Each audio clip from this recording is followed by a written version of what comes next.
이 시간 하나님께서 우리에게 주시는 생명의 말씀은 마태복음 5장 27절에서 37절 말씀입니다. 하나님의 말씀을 봉독하겠습니다. 또 간음하지 말라 하였다는 것을 너희가 들었으나 나는 너희에게 이르노니 음욕을 품고 여자를 보는 자마다 마음에 이미 간음하였느니라. 만일 내 오른 눈이 너로 실족하게 하거든 빼어내버리라. 내 백체 중 하나가 없어지고 온 몸이 지옥에 던져지지 않는 것이 유익하며 또한 만일 내 오른손이 너로 실족하게 하거든 찍어내버리라. 내 백체 중 하나가 없어지고 온 몸이 지옥에 던져지지 않는 것이 유익하니라. 또 일렀으되 누구든지 아내를 버리려거든 이혼 증서를 줄 것이라 하였으나 나는 너희에게 이르노니 누구든지 음행한 이유 없이 아내를 버리면 이는 그로 간음하게 함이요 또 누구든지 버림받은 여자에게 장가드는 자도 간음함이니라. 또 옛사람에게 말한 바 헛 맹세를 하지 말고 내 맹세한 것을 주께 지키라 하였다는 것을 너희가 들었으나 나는 너희에게 이르노니 도무지 맹세하지 말지니 하늘로도 하지 말라 이는 하나님의 보좌임이요 땅으로도 하지 말라 이는 하나님의 발등상이며 예루살렘으로도 하지 말라 이는 큰 임금의 성임이요 내 머리로도 하지 말라 이는 내가 한 터럭도 희고 검게 할 수 없음이라. 오직 너희 말은 옳다 옳다 아니다 아니라 하라. 이에서 지나는 것은 악으로부터 나느니라. 아멘. 이 시간 정욕이라는 제목으로 하나님 말씀 증거하도록 하겠습니다. 2020년 대한민국을 떠들썩하게 만들었던 중요한 사건 하나가 있었습니다. 바로 박사방 사건이라는 일인데요. 트위터나 SNS를 통해 고액 갈바 글을 올렸고 조건 만남이나 스폰서 알바를 구하는 여성들에게 접근해서 그들의 신분증과 주민등록증 사진 계좌들을 받고 연락처를 알아내고 그 개인정보가 획득되면 그것을 빌미로 시킨 대로 안 할 시에는 그 개인정보를 친구들과 모든 사람에게 유포하겠다. 이렇게 협박하면서 그들을 괴롭힌 사건이 있습니다. 그래서 성착취 영상을 찍게 하였고 나체 사진, 나체의 모습들을 영상으로 찍은 뒤에 자신을 자칭하는 박사라는 단어와 함께 그것들을 사용했습니다. 이것은 다른 데서 영상을 가진 것이 아니라 우리 박사방에서 만든 영상이다. 마치 상품을 저작권 등록하듯이 정말 사람이라면 할 수 없는 일들을 저질러 온 국민의 경악을 금치 못하게 했던 사건이었습니다. 그런데 나중에 밝혀진 사실이지만요. 이것을 통하여서 피해 여성이 74명이었다고 합니다. 또 이 중에서 미성년자가 16명이나 되었다고 합니다. 결국 이 박사방을 운영했던 조주빈은 징역 42년에 전자발찌엘 차능 선고를 받았죠. 이 일이 시작으로 이 예닌밤방의 창시자인 문영욱은 징역 34년을 받았습니다. 잡히고 나서 도대체 왜 이런 일을 벌였느냐라는 대답에 조주빈이 했던 대답의 답은 무엇이었는가? 성착취물을 브랜드화하려고 했다. 말도 안 되는 이야기를 하는 거죠. 조주빈 입장에서는 충분히 그렇게 사업이 잘 될 가능성을 봤다는 겁니다. 모든 경제의 원리는 기본적으로 수요와 공급에 있습니다. 이런 성적 동영상을 원하는 수요가 확실히 있었다는 겁니다. 1단계는 20만 원, 2단계는 70만 원, 3단계는 30만 원, 100만 원. 그래서 영상의 수에 따라 이 차등되는 영상을 제공하고 그 고액방에 수많은 사람들이 미어터지는 현상을 조주빈이 보니까 이건 마치 황금알을 낳는 거위인 거죠. 아무리 조주빈이 성착취 영상을 만들었다고 해도 모든 사람들이 그거에 대해서 혐오감을 느끼고 거부감을 느꼈다라면 오히려 조주빈이 계속해서 그 일을 할 생각을 못했을 겁니다.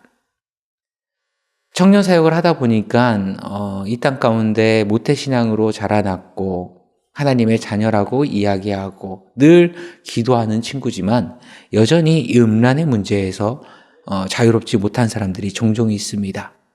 또 이제는 기독교 안에서 혼절 순교의 가치는 희석되어 있는 것 같습니다.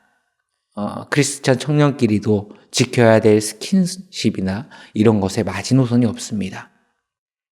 여전히 신념을 지키는 분도 계시겠지만 우리가 생각하는 성에 대한 그 경계선이 많이 무너졌다는 거죠. 성욕은 부정한 것이 아닙니다. 자연스러운 것이죠. 하나님이 온 세상을 말씀으로 창조하시고 심히 보기에 아름다울 정도로 우리를 위해서 정성껏 창조하셨습니다. 그리고 아담과 하와를 통해서 그들이 서로 하나됨을 누릴 수 있는 기쁨을 풍성하게 누릴 수 있도록 축복해 주신 것이 바로 부부입니다. 그렇기에 성욕 그 자체가 죄는 아닌 것입니다. 하지만 그 성욕이 왜곡된 방향으로 나아갈 때, 개인의 통제를 벗어나 욕망으로 어그러질 때 이것은 간음이라는 죄로 변한다는 겁니다. 이런 간음의 문제가 우리에게 왜 치명적인가? 바울은 자신의 영적 아들 디모데에게 이렇게 선포합니다. 집에는 금그릇과 은그릇뿐 아니라 나무 그릇과 질그릇도 있어 귀하게 쓰는 것도 있고 천하게 쓰는 것도 있나니 그러므로 누구든지 이런 것에서 자기를 깨끗하게 하면 귀히 쓰는 그릇이 되고 거룩하고 주인의 쓰심에 합당하며 모든 선한 일을 준비함이 되리라. 하나님이 우리를 사용하시는 기준이 하나 있는데 그것이 무엇이냐? 바로 하나님 앞에서 깨끗한가, 깨끗한 그릇인가가 중요한 기준이 된다는 것입니다. 바꿔 말하면 우리가 하나님 앞에서 온전히 깨끗하게 서지 못한다라면 하나님은 우리를 쓰지 않으신다라는 겁니다. 이것은 우리가 하나님을 믿는 것과 하나님이 우리를 쓰시는 것과는 전혀 다른 차원의 문제죠. 하나님을 믿어 하나님의 백성이 되는 것으로 끝나는 사람이 있는 반면 귀하게 쓰임받아 스데반과 같이 주님의 보좌 우편에 일어나서 맞이해주는 하나님의 백성들이 있습니다. 또 다윗과 같이 하나님이 볼 때마다 기쁘게 미소 짓는 인생도 있는 거죠. 같은 종이지만 5달란트 받은 종처럼 잘했다 충성된 종아 칭찬받는 주의 자녀들이 있고 1달란트 받은 종처럼 아무 쓰임 받지 못하고 도대체 너는 뭐 한 거니? 이 게으르고 악한 종아 질책받는 하나님의 백성도 있을 수 있다라는 겁니다. 예를 들어서 아무리 좋은 그릇이 있으면 무엇합니까? 그 그릇이 온전히 설거지가 되어 있지 않고 청결하지 않다면 아무도 그 그릇을 통해서 귀한 음식을 내놓지 않을 겁니다. 그렇기에 우리가 어떤 그릇이냐도 중요하지만 정말 하나님이 쓰실 만한 그릇인가가 더 중요한 것이죠. 하나님께서는 우리 각 사람에게 다른 은사를 주시고 또 어떤 이에게는 생명을 살리는 의사로 또 어떤 이에게는 국가의 행정을 집행하는 공무원으로 또 누군가에게는 교사로 또 누군가에게는 기업이라는 공동체의 회사원으로 각자의 자리에 서게 하시고 그곳에 선 곳에 하나님의 나라가 임하는 도구로 세우셨는데 문제는 하나님의 도구로 세워진 그 사람들이 우리 인생이 깨끗하지 못할 때 하나님의 용도대로 쓰이지 못하고 용도 폐기된다는 것입니다. 무서운 말씀이죠. 우리가 하나님이 쓰지 못하면 우리 인생 가운데 어떤 가치 있는 일들이 남겠습니까?